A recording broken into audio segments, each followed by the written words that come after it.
Kilo de Ciencia, un podcast de cienciaes.com con Jorge Laborda Fernández. Hoy os invitamos a escuchar Niebla persistente en el efecto invernadero.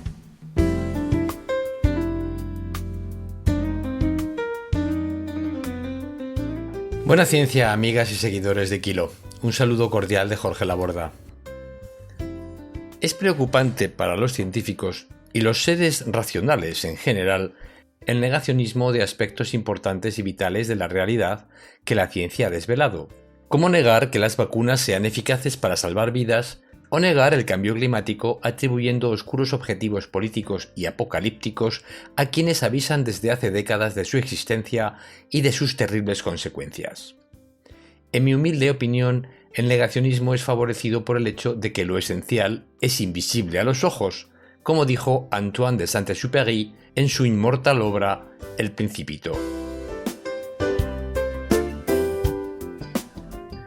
Sin duda, lo esencial en ciencia es invisible a los ojos y solo lo hemos podido ir descubriendo al hacer uso de instrumentos de detección y medida cada vez más sofisticados y empleando nuestra razón, tanto para fabricar esos instrumentos como para interpretar los datos que nos iban desvelando. De este modo, gracias a la fabricación del microscopio, se descubrió un hecho invisible que afortunadamente nadie parece negar hoy. Nuestro cuerpo está formado por la unión coordinada y organizada de diferentes tipos de células que provienen todas, además, de una célula inicial. Nuevos instrumentos descubrieron otros muchos hechos invisibles, esenciales para comprender el universo. Uno de ellos es que la luz también puede ser invisible. La luz está formada por radiaciones electromagnéticas de diferentes longitudes de onda, la mayoría de las cuales no las podemos ver. No podemos ver los rayos X, aunque los usamos todos los días para hacer radiografías a miles de personas. Tampoco podemos ver los rayos infrarrojos, aunque son incluso más utilizados que los rayos X para controlar el cambio de canales y encendido y apagado de las televisiones. Por ello, no creo que nadie en su sano juicio pueda negar la existencia de la radiación infrarroja, es decir, esa que posee una frecuencia por debajo de la frecuencia de la luz roja. La usamos varias veces al día y su ausencia es muy evidente cuando el control remoto se queda sin pilas.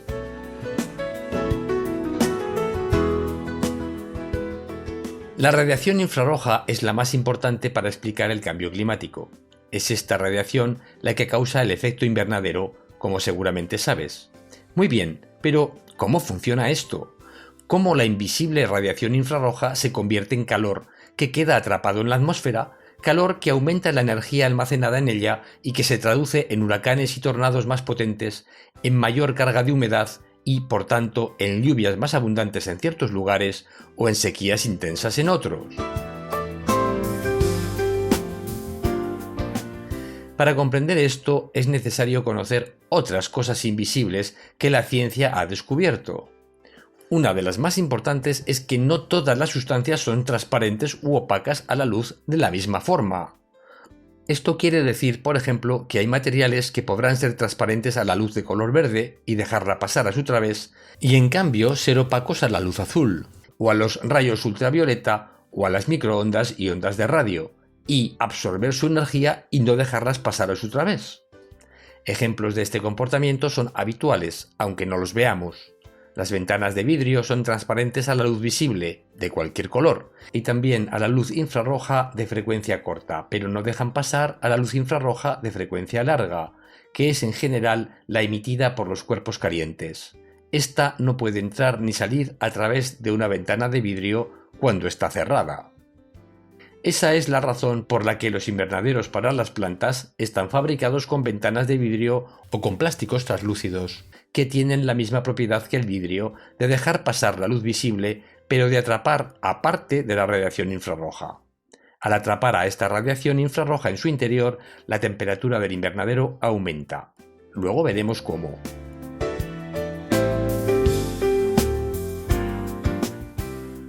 Pero, un momento, cómo entra la luz infrarroja de onda larga en el invernadero, si no puede atravesar desde el exterior el vidrio ni el plástico. La respuesta es que esta luz infrarroja no entra en el invernadero, se genera en su interior a partir de la luz visible. La luz visible sí pasa a través de las ventanas de vidrio o del plástico translúcido e incide en la superficie o sobre las plantas del invernadero, donde es en parte reflejada. Por eso podemos ver los objetos cuando son iluminados. Y es también en parte absorbida. Esta absorción de parte de la luz visible se debe, claro está, a que ni las plantas ni la tierra son transparentes a ella. La luz visible absorbida consigue que los átomos de las moléculas vibren con más energía, sin llegar a separarse. Esta energía es transmitida por colisiones a las moléculas vecinas que adquieren mayor velocidad, es decir, adquieren mayor energía calorífica, puesto que la temperatura está directamente relacionada con la velocidad de las moléculas y con las frecuencias de vibración de los átomos que las constituyen, unidos entre sí mediante enlaces químicos. Sí, la temperatura no es otra cosa que energía en movimiento de las moléculas o de los átomos.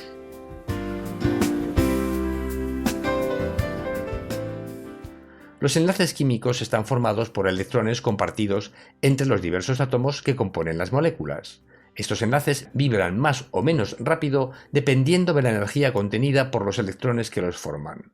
Una cuerda de una guitarra o de un piano, al vibrar, pierde su energía comunicándola a las moléculas de aire que la rodean, que chocan con ella y que se ponen también a vibrar, lo que produce el sonido que podemos oír. Del mismo modo, los electrones que vibran en los enlaces químicos se encuentran en distintos niveles energéticos y suelen tender a perder la energía absorbida, emitiendo energía en forma de radiación electromagnética de una frecuencia concreta, la cual corresponde al nivel energético en el que están. Al aumentar la temperatura, debido a la absorción de luz visible, lo que podemos comprobar que sucede si caminamos un día soleado de verano descalzos por una playa, las moléculas calentadas se enfrían en parte emitiendo la energía absorbida no como luz visible, sino en forma de radiación infrarroja de onda larga. Es esta radiación infrarroja generada como resultado de la absorción de la luz visible la que queda parcialmente atrapada en el invernadero por las ventanas de vidrio o los plásticos que lo delimitan.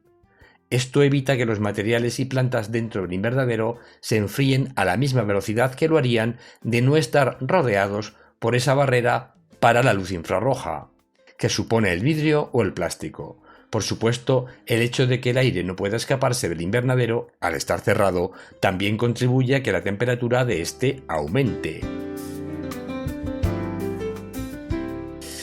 Muy bien, pero la atmósfera no está rodeada de vidrio o de plásticos. Entonces, ¿qué sucede para que la radiación infrarroja que genera la luz visible del Sol al incidir sobre la superficie de la Tierra y calentarla no pueda atravesarla normalmente y sea enviada hacia el espacio exterior, enfriándola?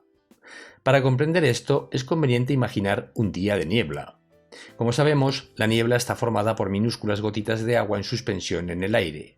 Estas gotitas de agua tienen la propiedad de absorber la luz visible y de dispersarla en todas direcciones. En otras palabras, la presencia de las gotitas de agua hace que la atmósfera sea menos transparente a la luz visible. Esta no puede atravesar bien la niebla, y por eso, cuando estamos en un banco de niebla, no podemos ver con claridad los objetos que reflejan la luz que les llega del sol. La niebla, sin ser del todo opaca, aumenta la opacidad de la atmósfera. Pues bien, lo que hemos estado haciendo desde la revolución industrial al quemar combustibles fósiles, como carbón y petróleo, es generar una niebla, no para la luz visible, sino para la luz infrarroja. Puesto que esa niebla solo impide el paso de la luz infrarroja, que no podemos ver, tampoco podemos ver la propia niebla, que es transparente a la luz visible. Parece que no está ahí, pero está. Nada parece haber sucedido, pero si pudiéramos ver la luz infrarroja con nuestros propios ojos, veríamos esa niebla y veríamos que la atmósfera se ha hecho más opaca a ella. De acuerdo, pero ¿de qué está hecha esa niebla que no vemos?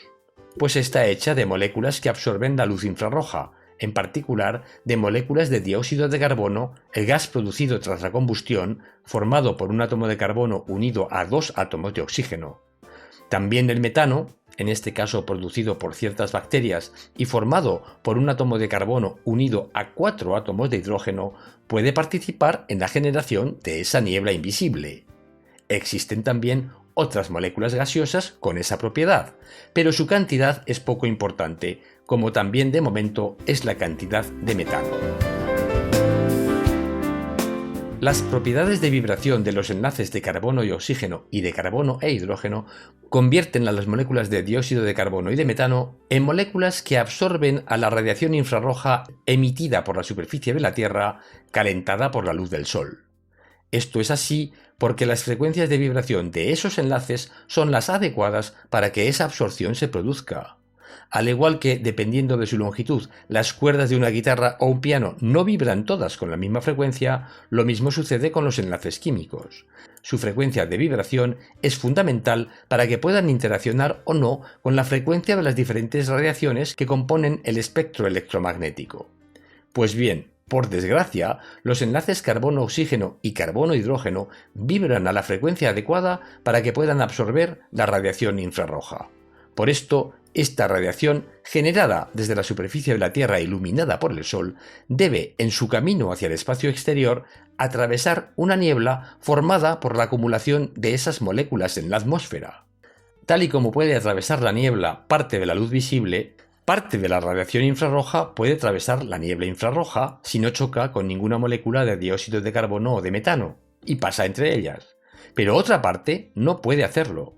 Esa parte es dispersada en todas direcciones y finalmente su energía es absorbida, queda atrapada y aumenta la temperatura de la atmósfera, como hemos explicado antes.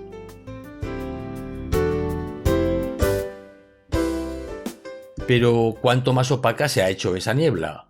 Si comparamos los datos de concentración de dióxido de carbono que existía en la atmósfera antes de la revolución industrial, es decir, antes de comenzar a quemar carbón y petróleo en enormes cantidades, y los datos de esa misma concentración hoy, la niebla de dióxido de carbono ha aumentado un 51%. Es un 51% más espesa. No es cosa menor. Es más, la ciencia nos dice que es cosa mayor. Al absorber la radiación infrarroja, las moléculas de dióxido de carbono y de metano se calientan, es decir, aumentan la velocidad de vibración de sus átomos. Estos pueden colisionar con otras moléculas de la atmósfera, aumentando así su energía cinética, su velocidad, lo que aumenta la temperatura global de la atmósfera.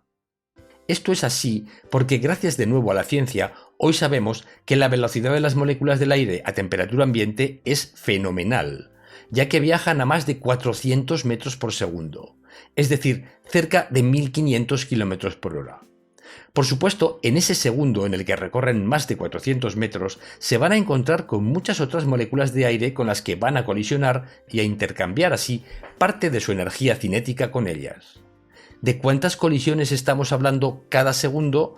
Pues dada la densidad del aire a presión atmosférica y dados el pequeño tamaño de las moléculas y los metros recorridos por ellas cada segundo, estamos hablando de nada menos que de más de 7.000 millones de colisiones por segundo.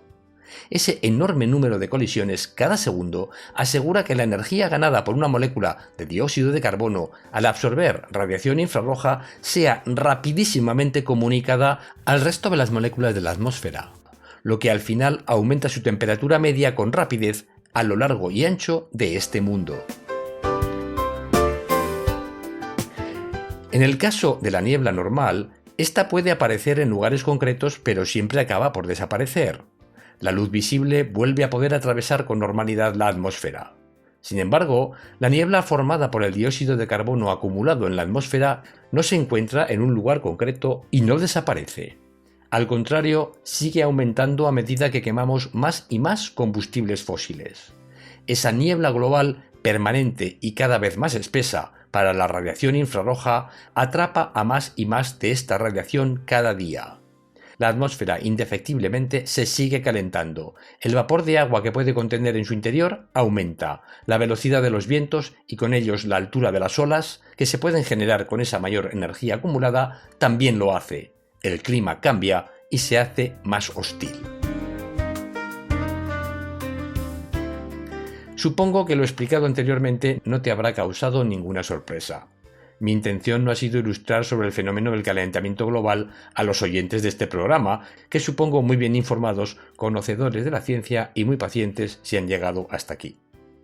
Solo he pretendido proporcionar algunas metáforas, algunas ideas como la de la niebla y la de los objetos opacos, pero transparentes a distintos tipos de luz, para que podáis explicar el efecto invernadero lo mejor posible a familiares y amigos que aún duden de su existencia. Es necesaria la labor de todos los amantes de la ciencia y la razón para concienciar a los incrédulos sobre este problema, explicar sus causas y convencer a todos de su realidad y de que, como la ciencia lleva diciéndonos desde hace décadas, somos nosotros los humanos los culpables de incrementar esa niebla de dióxido de carbono que, aunque invisible, es cada día más espesa para la radiación infrarroja. Al menos, si no podemos hacer desaparecer la niebla de la atmósfera, luchemos por hacerla desaparecer de las mentes. Es lo que he intentado con estas palabras, que han perseguido explicar el efecto invernadero de una forma que, en mi opinión, rara vez verás fácilmente en los medios de comunicación. Espero haber conseguido este objetivo, aunque solo sea un poquito. Y hasta aquí el programa de hoy. Muchas gracias por tu atención y por tu fidelidad. Y como siempre me despido deseándote salud y felicidad, que los buenos anticuerpos te acompañen y buena ciencia. Hasta el próximo programa. Adiós.